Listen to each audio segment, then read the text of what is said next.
Listos, pues comenzamos. Muy buenas tardes a todas y todos los que nos acompañan en esta segunda actividad que llevamos a cabo en el marco de la Semana Nacional de Educación Financiera, en su cuarta edición aquí en Francia, la 18ª que lleva a cabo el Instituto de Mexicanas y Mexicanos en el Exterior de la mano de la Conducef.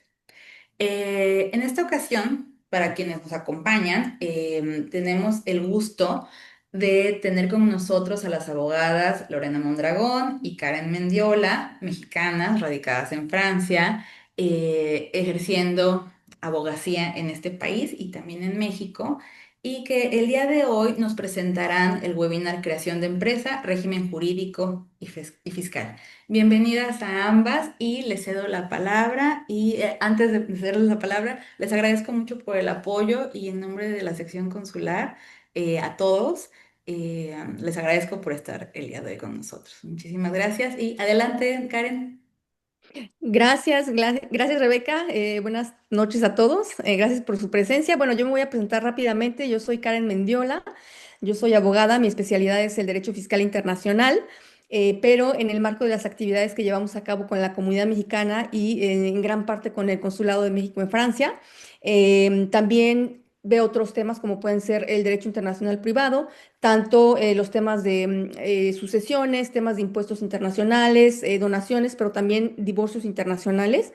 Entonces, son varios los temas que podemos, con los que podemos apoyar a la comunidad mexicana y el día de hoy bueno, voy a estar presentando el tema fiscal. Entonces, bueno, cedo la palabra a mi compañera Lorena que va a empezar con la presentación.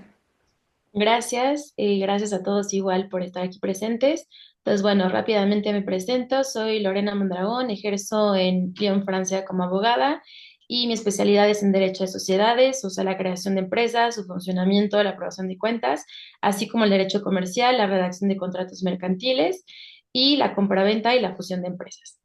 Ahora sí que sin más preámbulo podemos empezar. Rebeca, si nos puedes ayudar por favor con el cambio de las diapositivas.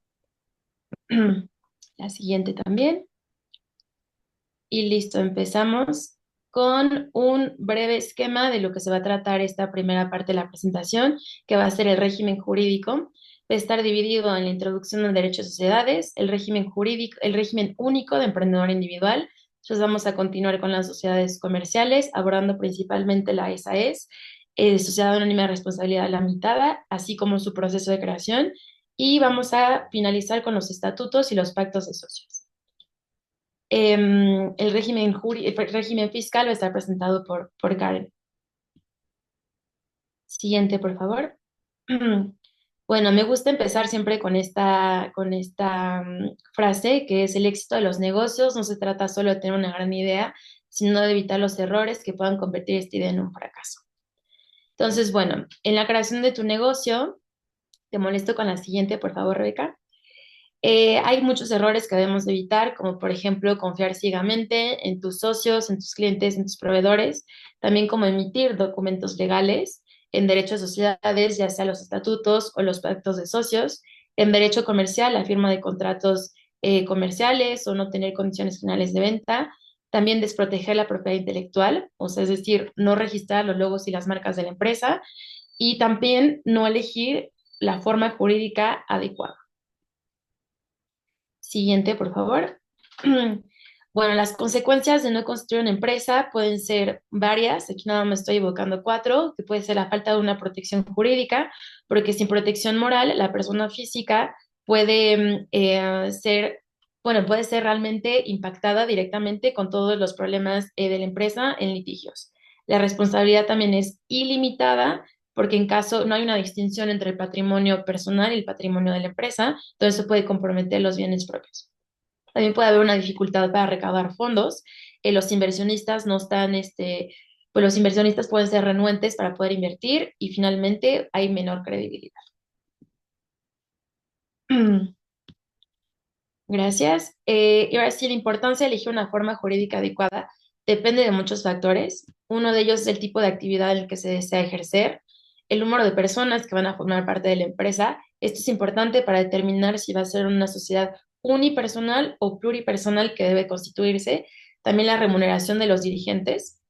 El método para financiar, si va a ser con ahorros personales, familia, amigos, inversionistas, fondos de inversión, etcétera. El monto de la inversión, el modo de gestión, cuántos dirigentes, si va a haber un comité, un consejo de administración, un director general, y así como las perspectivas de evolución de la empresa. Ahora vamos a analizar rápidamente cómo se clasifican las sociedades. Básicamente están divididas en dos, en sociedades civiles y en sociedades comerciales. Las sociedades civiles, como su nombre lo dice, ejercen actividades civiles, o sea, no comerciales. Dentro de las sociedades comerciales podemos subdividirlas en sociedades de capital y en sociedades de personas. En sociedades de capital tenemos, por ejemplo, la sociedad anónima, la sociedad por acciones simplificada, y sociedades de personas, tenemos unas sociedades un poco menos conocidas, que puede ser como la sociedad de nombre colectivo. Y en medio tenemos una sociedad híbrida, que es la sociedad de responsabilidad limitada. En esta presentación vamos a hablar principalmente sobre la sociedad de responsabilidad limitada, sociedad anónima y sociedad por acciones simplificada. Vamos también a dar una pequeña presentación acerca de la sucursal. La sucursal no es como tal una sociedad comercial, más bien es un establecimiento comercial permanente. Así que si me haces favor, Rebeca, de quitar gracias. La sucursal es un establecimiento comercial permanente en donde se tiene que designar un representante local.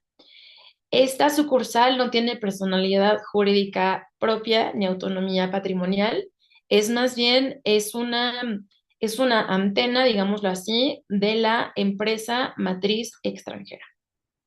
Es un establecimiento comercial y permanente distinto del domicilio social o de la sede principal de la empresa extranjera. Sobre la responsabilidad, como tal, la sucursal no tiene ninguna responsabilidad, es más bien la empresa extranjera quien la tiene. Capital social no aplica porque es una antena, es una extensión de la empresa extranjera, y la estructura de gobierno, como tal, es administrada por el representante local, quien es designado por la empresa matriz, pero pues al final depende 100% de la empresa matriz. Las actividades permitidas dependen del objeto social de la empresa, y aquí hago hincapié porque a pesar que no está como tal, no es como tal una empresa en Francia, tienen obligaciones de presentar una vez al año los estados financieros. Esos estados financieros son obviamente de la empresa matriz y tienen que estar traducidos al francés y presentarlos ante el registro de comercio de sociedades en Francia. Entonces, bueno, vamos a hablar ahora sobre el régimen único de empresa individual.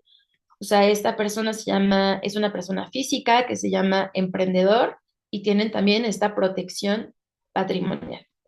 Las ventajas y el inconveniente es que no hay ningún capital social, no hay tampoco ninguna aportaciones.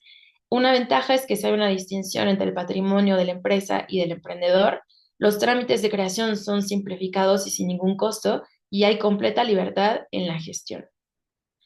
No hay ninguna obligación de presentar cuentas ni de aprobarlas, y el régimen social puede ser completamente adaptado a cada emprendedor. En cuanto a los inconvenientes, podemos decir que hay una dificultad para obtener financiamientos. No hay ninguna posibilidad de asociarse, porque nada más se habla de una persona física. Hay oportunidades de crecimiento y desarrollo que son limitados, y como último inconveniente, los emprendedores suelen mezclar las finanzas personales con las de la empresa individual.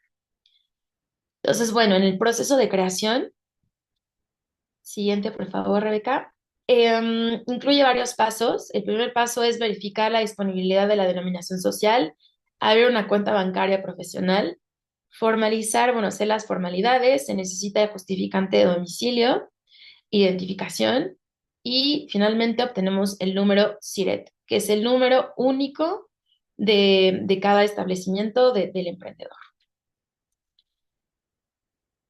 Gracias, Rebeca. Después vamos a hablar de las sociedades comerciales. Aquí es una tabla donde presenta las diferencias principales entre sociedad anónima, SA, sociedad de responsabilidad limitada y sociedad por acciones simplificada. Entonces, bueno, en las tres podemos ver que los socios pueden ser personas físicas y morales. Hay un mínimo de 2 socios, y nada más en la sociedad a responsabilidad limitada hay un máximo de 100. Aquí quiero precisar que sí, Es una sociedad unipersonal, obviamente pues no hay un mínimo de dos, sería nada más pues una persona, que esta sociedad unipersonal existe en la sociedad de responsabilidad limitada, que se llama EURL, y en la sociedad por acciones simplificadas, que es SASU. Con las aportaciones, todas prevén las aportaciones en efectivo, en especie y industria, todas salvo la sociedad anónima.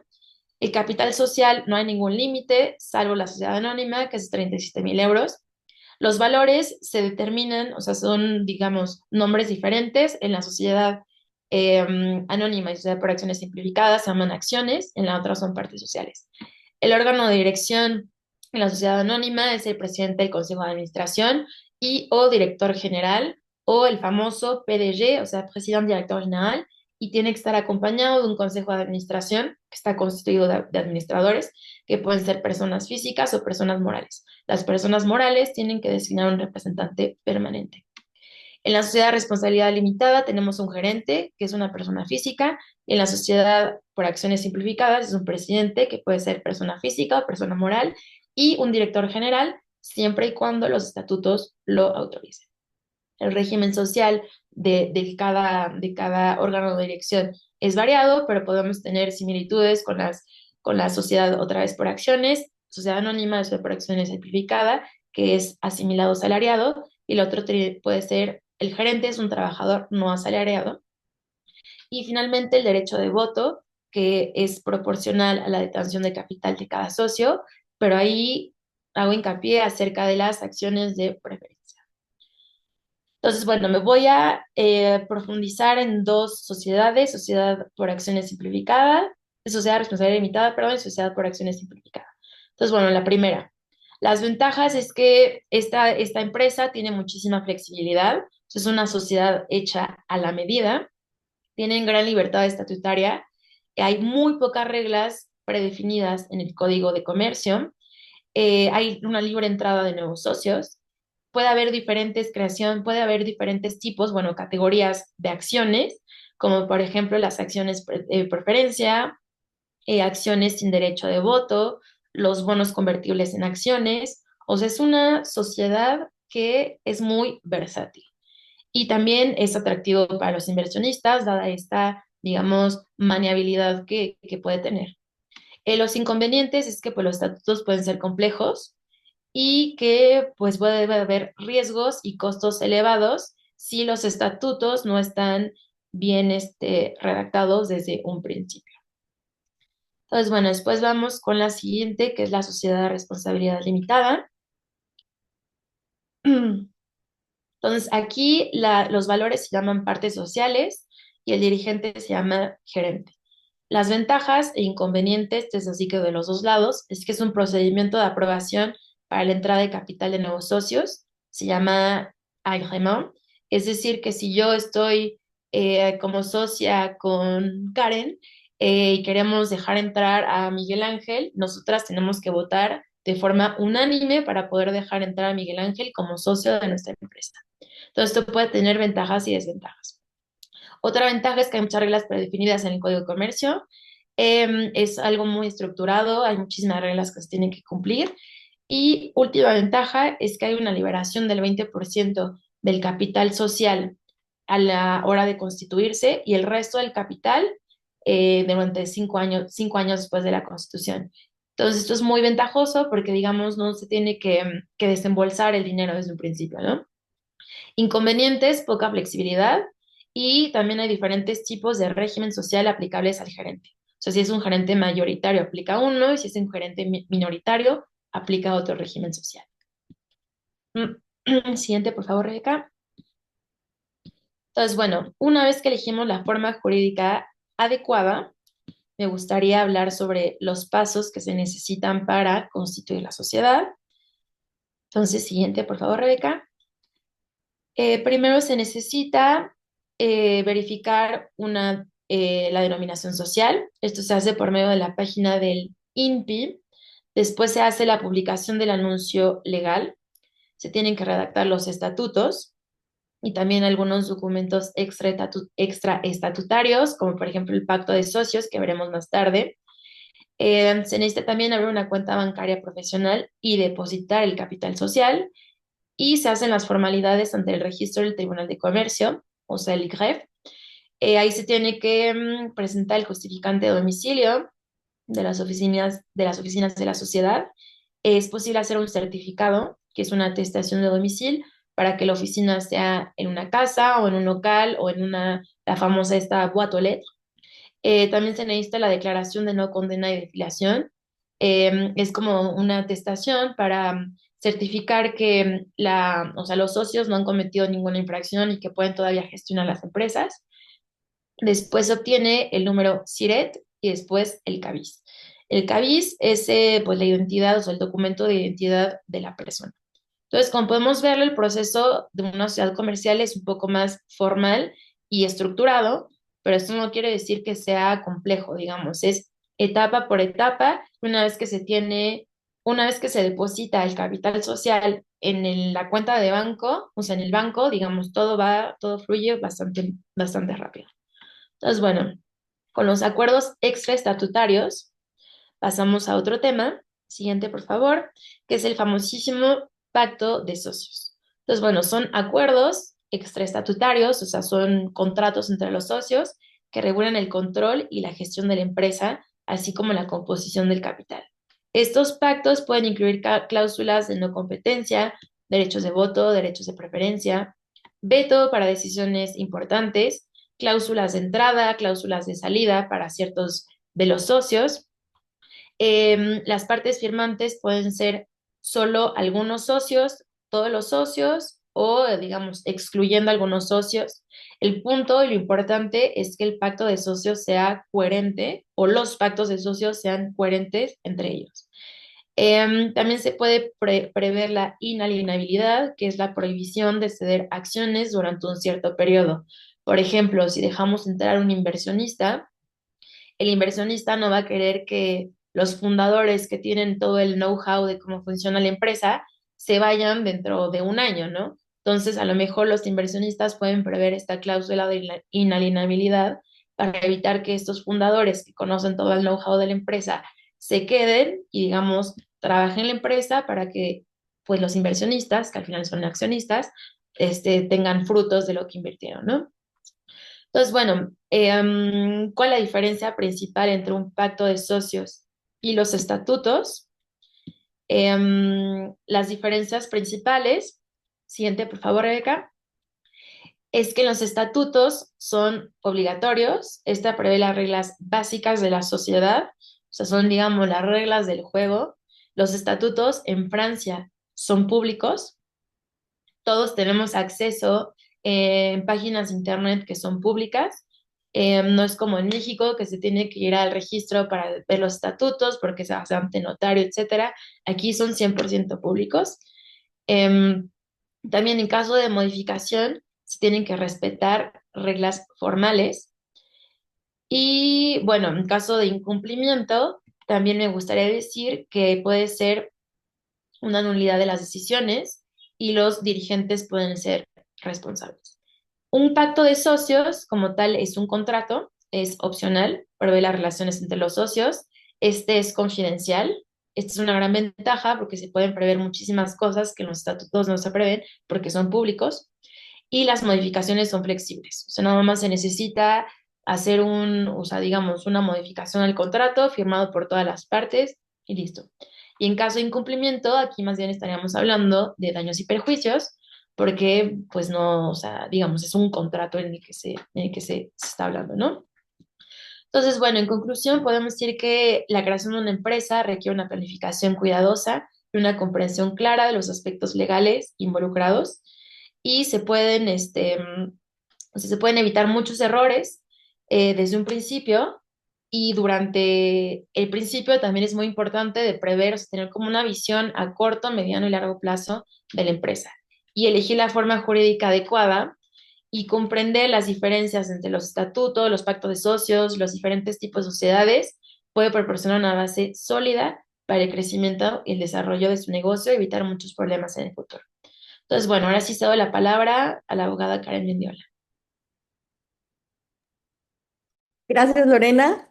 Bueno, pues voy a empezar con este tema del régimen fiscal. En general no es un tema muy amigable, es un poco indigesto, entonces mi presentación no es muy larga, así que vale la pena seguir bien todas las diapositivas porque no va a tardar mucho y tratar de hacerlo lo más gráfico posible para que en la medida de lo posible sea comprensible, perdón. Entonces, bueno, ¿de qué vamos a hablar en esta presentación? Vamos a hablar de nociones generales del sistema fiscal francés para las empresas. Vamos a hablar del impuesto sobre los beneficios, es decir, el impuesto que se deriva del ingreso que genera una empresa. Y enseguida vamos a hablar de específicamente el impuesto sobre la renta y el impuesto de sociedades. Eso va a ser lo que vamos a hablar el día de hoy de manera claramente pues resumida. Entonces, bueno, podemos pasar a la primera diapositiva. Gracias. Bueno, entonces, en Francia los beneficios de una empresa pueden tributar bajo dos esquemas. El impuesto sobre la renta, que seguramente ya muchos conocen porque es el impuesto que pagamos todos los particulares, ¿no? Por cualquier tipo de ingreso que percibamos, vamos a estar sujetos al impuesto sobre la renta. Una empresa también va a poder tributar bajo el esquema del impuesto sobre la renta o sobre el impuesto de sociedades, ¿no? Hay ambos. Aparte del impuesto sobre los beneficios, que es el más importante en términos de carga fiscal, tenemos también otros impuestos que seguramente también conocen como el impuesto al valor agregado y dependiendo de las circunstancias de cada empresa vamos a tener todo un abanico de otros impuestos que pueden ser desde la contribución económica y territorial para las empresas que tienen algún local. Bueno, hay que saber que desde el 2010 esta contribución económica y territorial vino a sustituir al impuesto profesional sobre bienes muebles e inmuebles, que anteriormente se llamaba la TP, al que estaban sujetos empresas y personas físicas o morales que ejercían una actividad profesional no asalariada. Entonces, esta contribución económica y territorial se compone de dos elementos que son la contribución predial de las empresas, la famosa CFE, y la CVAE, que es la contribución sobre el valor añadido de las empresas. Entonces, bueno, rápidamente, no es el objeto de esta presentación, pero si ustedes tienen una empresa, seguramente se van a ver confrontados a esta contribución. Entonces, la CVAE es aplicable si la empresa realiza más de 500,000 euros de volumen de negocio al año, lo cual obviamente se los deseo, sin importar el estatus legal o el régimen fiscal. Y la CFE es un impuesto local que deben pagar todas las empresas y personas que ejercen una actividad profesional no asalariada.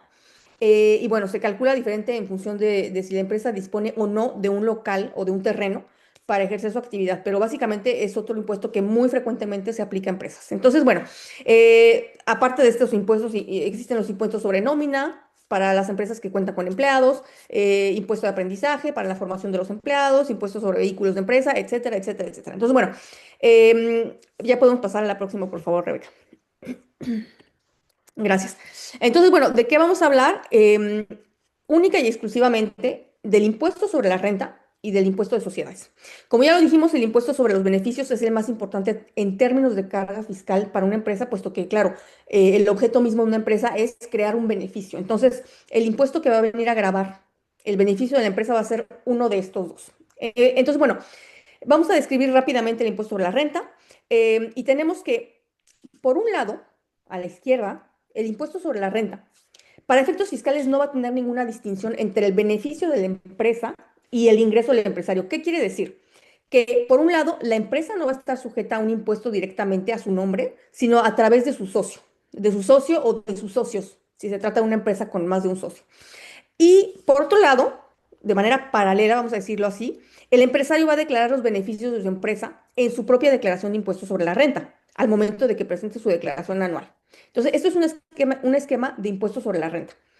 Por otro lado, en un esquema de impuesto de sociedades, sí va a existir una distinción entre el beneficio de la empresa y el ingreso del empresario. Entonces, bueno, ¿cómo lo podemos describir de otra manera? De un lado, la empresa va a estar sujeta al impuesto directamente en su calidad de persona moral y por otro lado, el empresario no va a ser fiscalmente responsable sobre los beneficios que haya generado su empresa. Entonces, bueno, los socios van a estar sujetos, claro, a una imposición, pero solamente al momento en que la empresa les distribuya algún tipo de remuneración, así sean dividendos o salarios o lo que sea que distribuya. Y si no hace ninguna distribución, bueno, pues la imposición se va a quedar a nivel de la empresa. Entonces, podemos pasar a la próxima para explicar esto de manera un poquito más gráfica. Entonces, bueno, me parece que es bastante claro, pero si tuviéramos que explicarlo de manera gráfica, tenemos por un lado una empresa, no, a la izquierda, en un esquema de impuestos sobre la renta, tenemos una empresa que genera un beneficio gravable que cae directamente entre las manos del empresario y es el empresario mismo que va a tener la obligación de declarar y de pagar los impuestos por el beneficio de su empresa. Y por otro lado, a la derecha, impuesto de sociedades, tenemos a una empresa que va a generar un beneficio gravable y es a su mismo nombre, al nombre de la sociedad como persona moral, que va a declarar sus ingresos y pagar sus impuestos. Y enseguida, si realiza algún tipo de distribución, como ya lo dijimos, salarios o dividendos, es en ese momento que las personas físicas que conforman la sociedad van a estar sujetos a un impuesto, al impuesto sobre la renta, ya sea sobre la remuneración en la categoría de sueldos y salarios, si es que la empresa distribuye sueldos y salarios, o sobre los dividendos en la categoría de ingresos mobiliarios, si es que la empresa distribuye dividendos. Pues ya dijimos, si es una empresa que no distribuye, pues no la imposición se va a terminar al nivel de la empresa. Entonces, bueno, la pregunta es, ¿qué imposición entonces va a ser aplicable? Bueno, pues va a depender principalmente de la estructura jurídica que ya evocó mi compañera Lorena Mondragón y eventualmente de la elección del empresario en los casos de que exista una opción posible, porque lo existe y lo vamos a ver un poquito más adelante. Entonces podemos pasar a la próxima. Gracias. Entonces, bueno, ya vimos a grandes rasgos en qué consiste el impuesto sobre la renta y el impuesto de sociedades. Entonces, ¿cuál de estos impuestos se va a aplicar a mi empresa? Bueno, pues aquí tenemos una gráfica que nos muestra cuál es el impuesto por defecto y en qué casos existe una opción. Entonces, bueno, tenemos rápidamente que en las empresas individuales, cuando se trata de una empresa micro, el régimen por defecto va a ser el impuesto sobre la renta y el empresario no puede optar por otro tipo de impuesto, es decir, por el impuesto de sociedades. Es el impuesto sobre la renta obligatoriamente. Si se trata de una empresa individual clásica, es decir, que no esté sujeta a un régimen micro, la opción va a ser posible por el impuesto de sociedades, es decir, la imposición por defecto va a ser impuesto sobre la renta, pero sí hay una opción. Si el empresario considera que el impuesto de sociedades le es más conveniente, va a poder optar por uno u otro.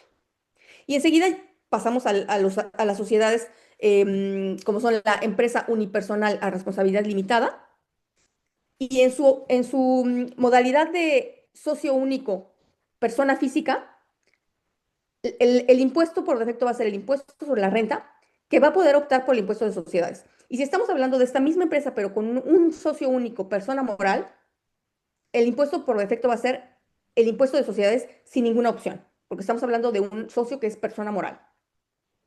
Enseguida tenemos las sociedades a responsabilidad limitada, sociedades por acciones simplificada y la sociedad por acciones simplificadas a socio único.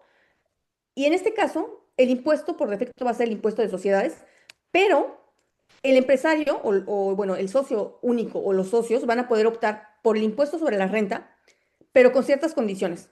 Va a poder optar, si se trata de una SRL familiar, de una sociedad por acción, perdón, una sociedad de responsabilidad limitada familiar, es decir, que esté establecida entre miembros de una misma familia, que pueden ser parientes directos como hijos, padres, abuelos, hermanos, el mismo cónyuge, pareja de Pax, etcétera.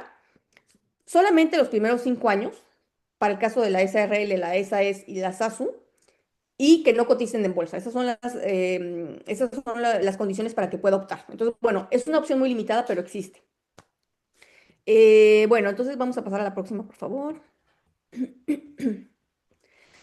Ok, bueno, entonces aquí ya sabemos cuál es el impuesto que se me va a aplicar, ya sea de manera obligatoria o por la opción que yo haya elegido eventualmente. Entonces ahora vamos a hablar específicamente del impuesto sobre la renta. Entonces, bueno, ya dijimos que hay dos modos, ¿no? De imposición para una empresa, para los beneficios de una empresa. Impuesto sobre la renta, impuesto de sociedades. Vamos a hablar únicamente impuesto sobre la renta. Entonces, bueno, para empezar hay que saber que en función de la naturaleza de la actividad de mi empresa, las normas aplicables en materia de impuesto van a ser diferentes. En Francia existe una distinción de actividades y las principales actividades van a ser las actividades comerciales, las actividades industriales, las actividades artesanales y las actividades no comerciales. Son las principales categorías que cubren, yo creo que el 80% de la actividad empresarial, por lo menos en microempresa. Bueno, ¿de qué se trata? La actividad comercial, todas las conocemos, no hace falta tener un conocimiento específico ni un diploma para llevar a cabo una actividad comercial. Puede tratarse de compra-venta de bienes o mercancías para la reventa, de venta de servicios como hotelería, transporte, entretenimiento, etcétera, y también la renta de bienes o mercancías. Si hablamos de actividades industriales, bueno, una actividad industrial se va a caracterizar por la importancia de los medios que se tienen que implementar para que se lleve a cabo la actividad. La industria de la construcción, la industria aeronáutica, automotriz, espacial, etcétera, etcétera, ¿no? La industria. Enseguida tenemos las actividades artesanales y en este caso sí se necesita tener un título específico para poder ejercer una actividad artesanal, que puede ser un título profesional o un título como puede ser un CAP, un BUP, quiere decir no una carrera profesional, sino simplemente algún título técnico. Debe de figurar en listas oficiales de artesanos y tienen que tener menos de 10 empleados para poder ser considerados una actividad artesanal. Y bueno, en actividades artesanales hay muchos tipos. Pueden ser actividades manuales como fontanero, herrero, zapatero, la alimentación, el pastelero, el chocolatero, etcétera. Y también pueden ser servicios. El servicio de taxi BTC es una actividad artesanal. Las mudanzas, la limpieza industrial, que muchas veces no es muy intuitivo, pero también se trata de actividades artesanales. Y finalmente las actividades no comerciales, bueno, se trata de servicios principalmente intelectuales y con un grado de tecnicidad o prestados mediante un nivel profesional específico y muy generalmente respetan también un código de ética o un código deontológico que les impone la profesión. Estas actividades pueden ser profesiones liberales que están reguladas. Están sujetas a supervisión estricta, por ejemplo, aquellas que pertenecen a los colegios profesionales, como son órdenes o cámaras, ¿no? Por ejemplo, los médicos, ¿no? Los abogados, los notarios que pertenecen a la orden de abogados, orden de notarios, etcétera. También pueden ser profesiones liberales no reguladas, que son profesiones que no forman parte del comercio, ni de la artesanía, ni de la industria, etcétera. Y bueno, son igualmente no reguladas. Algunas de estas profesiones son totalmente libres, por ejemplo, algunos tipos de consultores y otras sí están sujetas a declaración o a autorización, por ejemplo, actividades de coach deportivo y otro tipo de consultores, perdón. Bueno, pasamos a la próxima, por favor. Ok, bueno, entonces una vez que ya conocemos la naturaleza de nuestra actividad, que es lo que acabamos de ver, vamos a poder determinar la categoría fiscal en la que vamos a tributar si estamos sujetos al impuesto sobre la renta, ¿no? Acuérdense, estamos hablando única y exclusivamente del impuesto sobre la renta. Entonces, ya que conocemos la naturaleza de la actividad, vamos a determinar cuál es la categoría fiscal y esas categorías van a poder ser los beneficios industriales y comerciales o los beneficios no comerciales. ¿Por qué es importante conocer la categoría fiscal? Porque ambas categorías van a tener reglas declarativas distintas, pero también el umbral impositivo, es decir, el plafón, va a ser distinto. Es decir, los montos máximos con los cuales yo voy a poder entrar en un régimen o en otro régimen no van a ser los mismos. Bueno, vamos a mencionar rápidamente que en el marco de la categoría fiscal beneficios industriales y comerciales entran las actividades comerciales, industriales y artesanales. Y en la categoría de los beneficios no comerciales, bueno, pues entran lógicamente las actividades no comerciales. Entonces, bueno, no es relevante que se aprendan exactamente los montos, los plafones que existen para entrar en una u otra categoría. Lo que sí es relevante es saber que existen para cada tipo de categoría fiscal un régimen micro y un régimen real o normal. Y que en el régimen micro existe una subcategoría que se llama el régimen del versement libératoire, que comúnmente conocemos como el autoemprendedor. Entonces, muchas veces cuando una persona les pregunta cuál es qué forma de sociedad tienen, tenemos tendencia a contestar, soy autoemprendedor. El autoemprendedor no es una forma jurídica, es un régimen fiscal. Entonces, este es el régimen fiscal, es una subcategoría del régimen micro. Vamos a explicar más adelante en qué consiste. Podemos pasar a la próxima, por favor. Gracias, Rebeca. Bueno, entonces, una vez que ya determinamos la categoría, es decir, el tipo de actividad y el régimen, es decir, si estoy en un régimen micro o un régimen real, bueno, pues, ¿qué quiere decir, no? ¿En qué consiste? Bueno, pues vamos a explicar primero el régimen micro. El régimen micro es lo que en México le conocemos como un régimen de deducción ciega o deducción a tanto alzado. Y bueno, ¿cómo se calcula? Vamos a aplicar al ingreso bruto de nuestra empresa una deducción a tanto alzado, una deducción fija, que va a representar los gastos de la empresa. Esa deducción fija es de un porcentaje y ese porcentaje está definido una vez más en función del tipo de actividad que yo llevo a cabo. Por ejemplo, si yo me dedico a la compra-venta o al alojamiento, la deducción fija que se me va a aplicar es de 71%. Entonces voy a tomar mis ingresos brutos y les voy a deducir 71%. Y eso me va a dar un monto imponible. Bueno, claro, si estoy teniendo otro tipo de actividades, aquí tengo los porcentajes, no sé si los alcanzan a ver. Si llevo a cabo las otras actividades de beneficios industriales y comerciales, la deducción es de 50% y si mi actividad es no comercial, la deducción va a ser de 34%. Y bueno, una vez que ya deduje este porcentaje, me va a dar mi monto imponible y ese monto imponible va a estar sujeto a la escala progresiva del impuesto sobre la renta, que es la escala que tienen aquí a la derecha, en verde oscuro. Eso es un régimen micro. Ahora, ¿cuál es un régimen normal? En un esquema de régimen normal, vamos a tomar los ingresos facturados, el ingreso bruto, y vamos a deducir los gastos o cargas deducibles. Y estos gastos y cargas deducibles van a ser todos los gastos que yo he efectuado en el beneficio directo de mi empresa, de mi actividad, en el marco de una gestión normal y que correspondan a un gasto efectivo y claro que cuente yo con el justificante correspondiente, ¿no?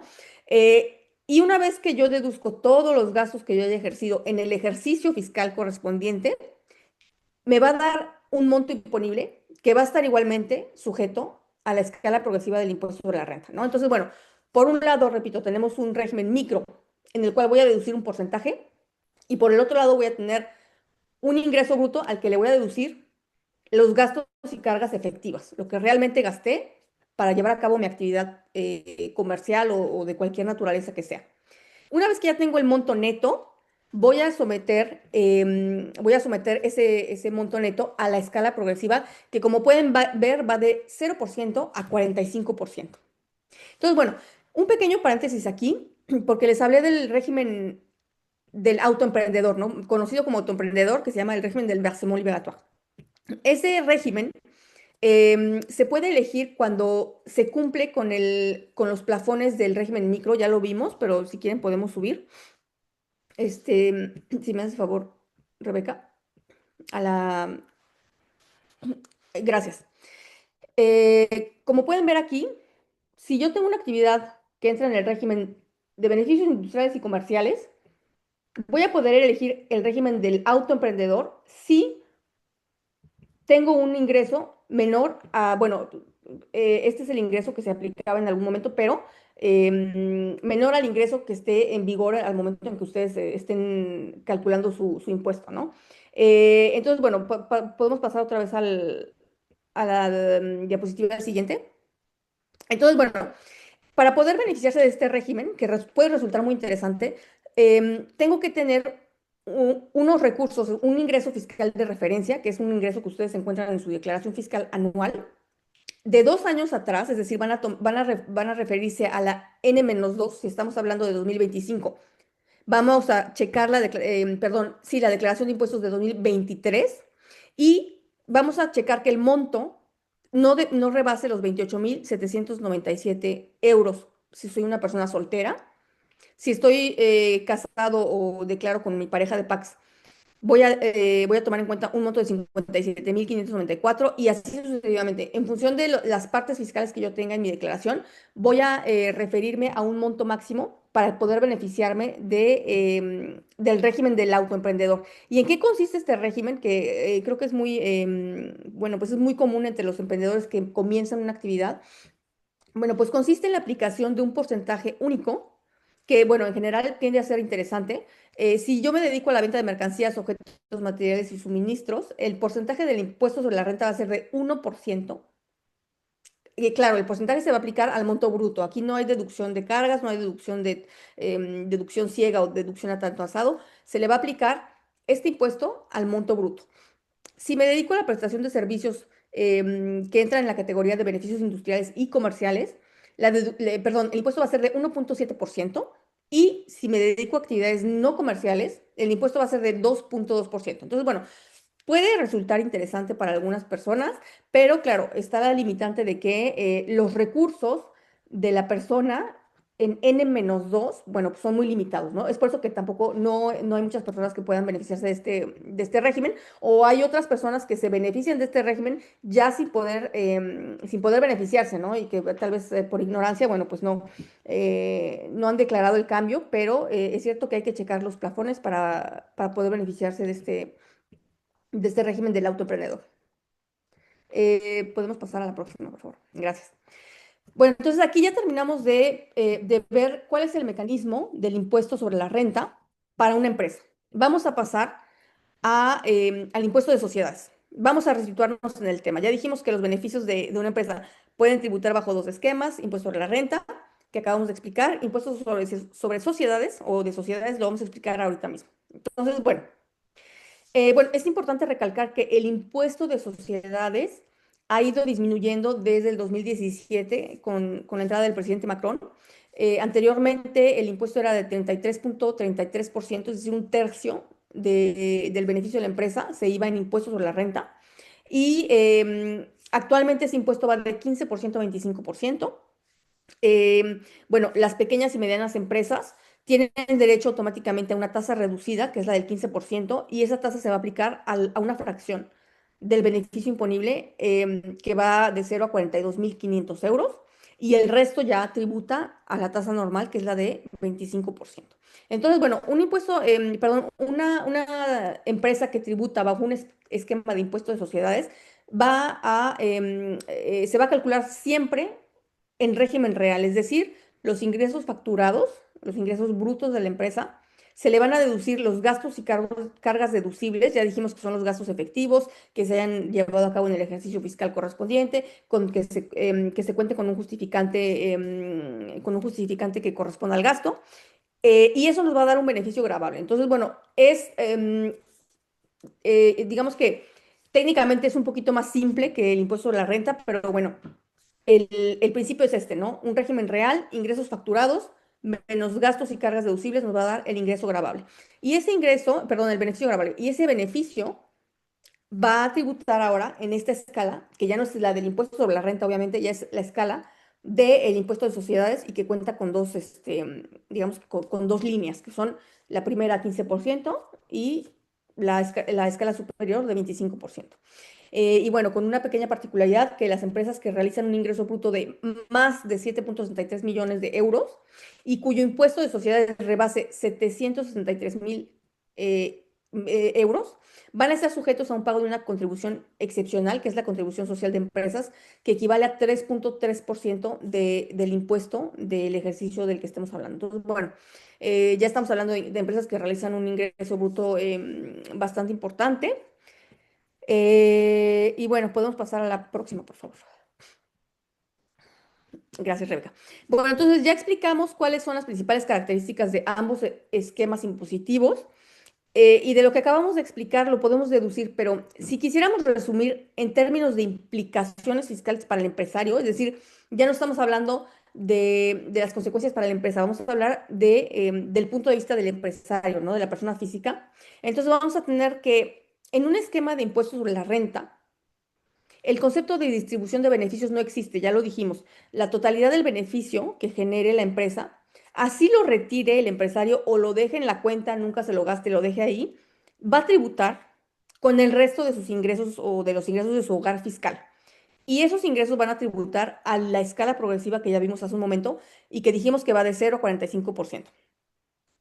En un esquema, por otro lado, en un esquema de impuesto de sociedades, un esquema que, perdón, en una empresa que haya elegido o que esté sujeta por defecto a este impuesto, la remuneración del empresario va a tributar, ya sea bajo la categoría de sueldos y salarios, ya lo dijimos, si es que la empresa le distribuye sueldos y salarios, o va a tributar, bueno, bajo la categoría de ingresos mobiliarios, si es que su empresa le distribuye dividendos.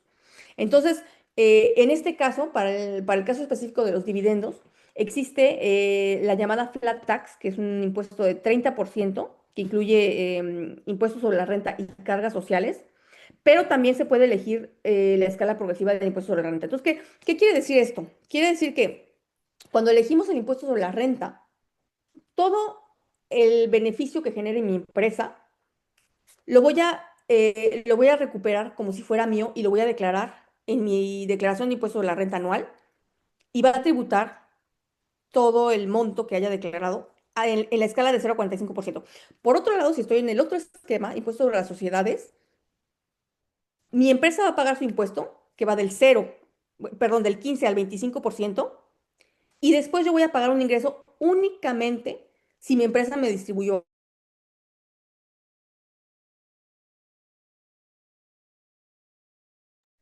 Karen, al menos yo ya no te escucho. No sé si los demás sí escuchan a Karen. Capital, ¿no? Si lo van a inyectar en la empresa o si lo van a distribuir porque es una empresa que ustedes crean porque Karen, necesitan se un cortó tu ingreso. audio un momentito, Ay, perdón. o 30 ¿Ya segundos. no me escuchan? Sí. Perdón. Bueno, entonces les explicaba que entonces en el esquema de impuestos sobre sociedades, la empresa va a tributar primero del 15 al 25% y enseguida, si me distribuye algo, yo voy a pagar un impuesto sobre lo que sea que me distribuya. Entonces va a haber dos niveles de imposición. El primer nivel va a ser a nivel de mi empresa y el segundo nivel va a ser a nivel de yo, persona física. Entonces, bueno, es algo que hay que tomar en cuenta en función de cuáles son los planes de la empresa, ¿no? Si es una empresa que tiene vocación a capitalizar, a reinvertir, bueno, pues tal vez es un esquema más favorable. Entonces, bueno, podemos pasar a la próxima, por favor. Entonces, bueno, para terminar, pues la pregunta del millón es, ¿qué impuesto elijo cuando hay elección, ¿no? ¿Qué impuesto es el mejor? ¿Impuesto a la renta o impuesto de sociedades? Aquí tenemos una tabla que retoma algunos puntos distintivos que ya evocamos, no lo vamos a repetir, pero a estas alturas ya habrán ustedes entendido que la respuesta depende de la naturaleza del proyecto, depende de las previsiones financieras a corto, mediano o largo plazo, y también depende del tipo de remuneración que le convenga al emprendedor en función de sus circunstancias específicas, ¿no? Ya lo mencionó también mi compañera Lorena. Algo que probablemente sí podamos afirmar es que la opción por el impuesto sobre la renta va a tener un interés limitado. Para una empresa que empieza a tener un crecimiento exponencial, tanto en términos de inversión, la llegada de nuevos socios, ingresos que van creciendo y también la cuestión de la reinyección de beneficios de la que ya hablamos para su desarrollo. Bueno, pues todo esto hace que el esquema del impuesto de la renta en algún momento se tiene que descartar. Y bueno, con eso termino mi presentación. Muchas gracias. Muchas gracias, Karen y Lorena. Ahora, si alguien tiene alguna pregunta, aprovechen que tenemos a ambas aquí con nosotros.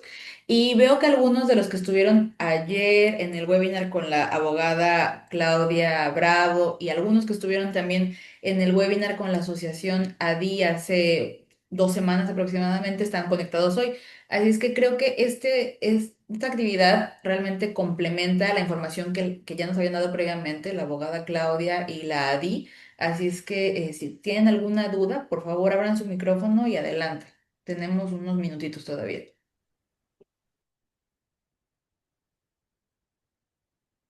Sí, hola, buenas tardes, noches, no sé dónde estén. Muchas gracias por toda la información, súper interesante. Yo vivo en Francia desde hace 5 años y estoy en proceso bueno, en toda la parte de ideación de crear una empresa hotelera con mi familia. Queremos comprar un terreno, hacer un hotel slash lugar de eventos, pero quería saber más sobre el lado de impuestos también en México, cómo funciona al registrarse como mexicana en Francia. ¿Debo algo de impuestos en México? ¿Solo son impuestos acá? Y también el proceso como mexicana para abrirlo, si es más complicado que, obviamente un francés va a ser más fácil, claro, pero quería saber un poco más el proceso.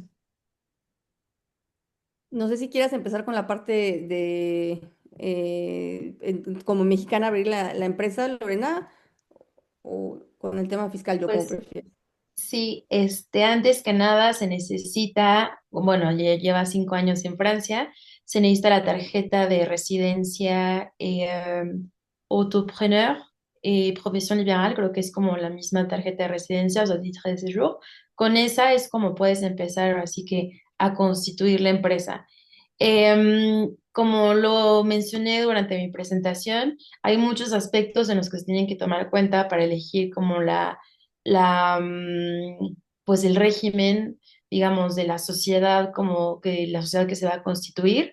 Y como siempre, se tiene que tener, o sea, va como de mano lo jurídico y el business. O sea, tienes que tener un business plan como para poder tener como un poco más de visibilidad corto, mediano plazo para ver desde un principio qué estructura jurídica se desea constituir. Así que del lado de los impuestos, te cedo la palabra, Karen.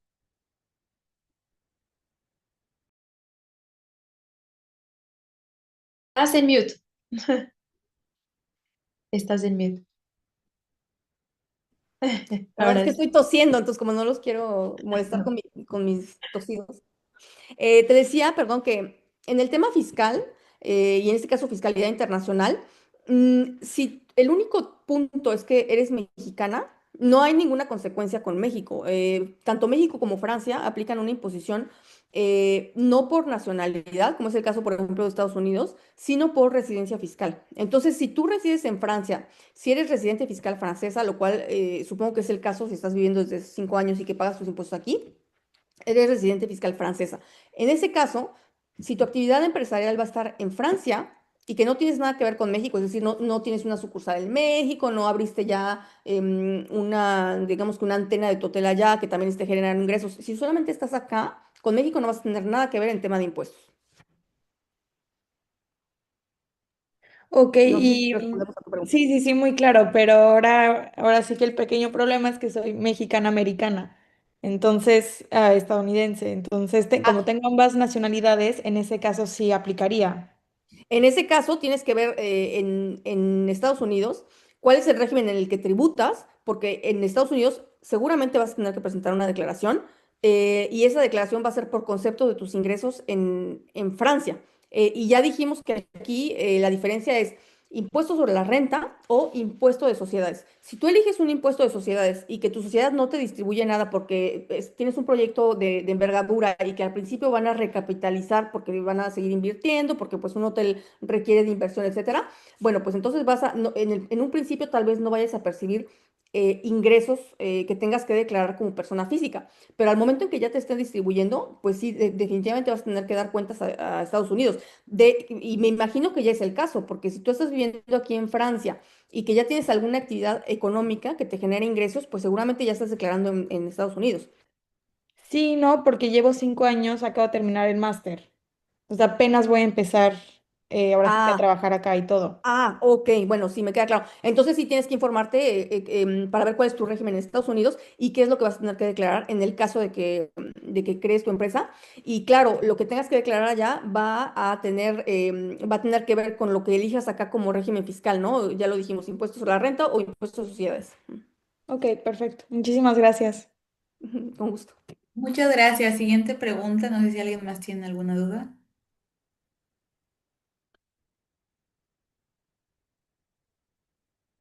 Brianda, Edgar, Marco, creo que Denise estaba también hace un ratito acá, María Isabel, Liz, Leslie, Fanny. ¿Nadie? Bueno, pues No, entonces todo muy está claro. todo muy claro. Bueno, Lorena y Karen, si están de acuerdo, entonces, al no haber dudas, damos por terminada la sesión Y de mi parte les agradezco mucho por acompañarnos esta tarde en esta segunda actividad en el marco de la Semana Nacional de Educación Financiera. Espero que repitamos colaboración con ambas. Y que nuevamente contemos también con la participación de quienes hoy nos acompañan. Muchísimas gracias a todos. Muchas Muchísimas gracias a gracias a ustedes. ustedes. Gracias.